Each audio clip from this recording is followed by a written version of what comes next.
Democrats are here on the Hill saying to the Congress, saying to the Speaker of the House, have us back in session so that we would live up to our constitutional responsibilities. At a Thursday press briefing, Representative Madeleine Dean stepped into a growing constitutional fight, framing the War Powers Resolution on Iran as less about politics and more about who actually has the authority to take a nation to war. Make sure you listen till the end, otherwise, you might miss it when it cuts off. I will now introduce my colleague from Pennsylvania, Madeleine Dean. Thank you, Representative, and I'm delighted to be here with my colleagues. Democrats are here on the Hill saying to the Congress, saying to the Speaker of the House, have us back in session so that we would live up to our constitutional responsibilities. Article 1, Section 8. It is Congress who can declare war. It is not a self-serving president who is guided by Mr. Netanyahu for his own purposes. You know, the president was hired to do two things: to keep us safe and to reduce costs for everyday Americans. He's failed spectacularly at both by his own actions, not by economic factors out of his control, by his own actions. Look at us now in a war of his choosing, egged on by Mr. Netanyahu for his purposes. A war that has proved deadly to 13 members of the American military, heroes who said, yes, we will do whatever it takes to serve our country, selflessly gave of themselves, gave the ultimate sacrifice. Hundreds of others are injured and buried thousands of innocents in the rubble. All of this, a 40-day war, and as my colleague, Mr. Ivey just said, think about this, folks. The Speaker has had us in session for 33 days, this Congress. 33 days. We are not operating as the Article 1 power that we must be. The Speaker must live up to his constitutional responsibilities. Call us back in. Consider the War Powers Resolution. Let the American people and their representatives in Congress weigh in. The words and actions of this president have proved that he is unhinged and unwell, and has been for some time.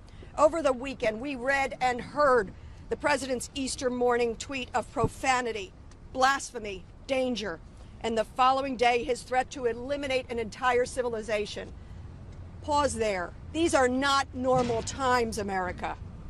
When will my Republican colleagues stand up in the House, in the Senate, the Vice President, the cabinet secretaries who surround this madman? When will they grow a spine? When will they say, stop?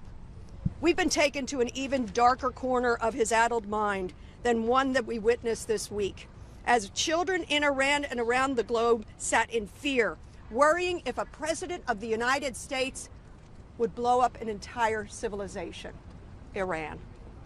How much farther into the dark corners of this president's mind must we go before leaders stand up? Before leaders stand up for the children who are terrified here and around the globe by the president's words and actions? We must consider the War Powers Resolution.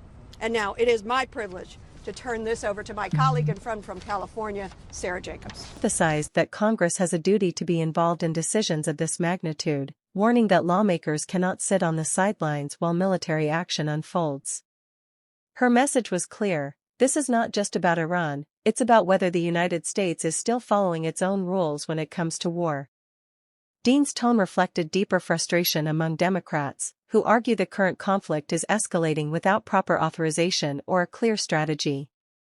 She has previously described this situation as a war of choice with shifting justifications and serious human and economic consequences, pointing to casualties, instability, and rising global tensions as evidence of a lack of planning. At the briefing, that concern carried over into a broader warning: when decisions of war are made without transparency or accountability, the risks multiply, not just abroad, but for democratic norms at home. What makes this moment significant is that the resolution she's backing isn't just symbolic, it's an attempt to force a line between executive power and congressional oversight. But with efforts to advance it already blocked, the debate is no longer theoretical, it's happening in real time as the conflict continues.